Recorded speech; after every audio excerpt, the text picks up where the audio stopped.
جناب اسپیکر، اس اہم موقع پر میں پاکستانی عوام کا، میں تنظیموں کا، فلاحی اداروں کا، سرکاری اور غیر سرکاری محکموں کا بھی شکریہ ادا کرتی ہوں جو اس مشکل وقت میں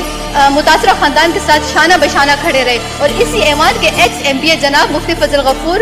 مدرسے کے طلباء، علماء کرام اور انصار اسلام کو بھی خراج تحسین پیش کرتی ہوں جنہوں نے اس مشکل وقت میں متاثرہ خاندان کے ساتھ شانہ بشانہ کھڑے رہے، اور اس کے ساتھ جو اقدامات حکومت کو سب سے پہلے اٹھانے چاہیے تھے اور جس پر حکومت کو اسٹیپ لینا چاہیے تھا، اس پر جو رول ادا کیا وہ جے یو آئی نے ادا کیا۔ ایک منصوبہ سٹارٹ کیا اقبل کور کے نام سے، جس کا مین ایجنڈا اور مقصد ہے کہ گھروں کی تعمیر، مدرسے کی تعمیر، مساجد کی تعمیر اور مندر کی تعمیر۔ تو جناب اسپیکر، اس طرح کے انیشیٹو حکومت کو لینے چاہیے تھے، مگر عوامی تعاون سے اور فلاحی اداروں کے تعاون سے یہ اسٹیپ جے یو آئی نے اسٹارٹ کیا، اور میں یہ کہتے ہوئے فخر محسوس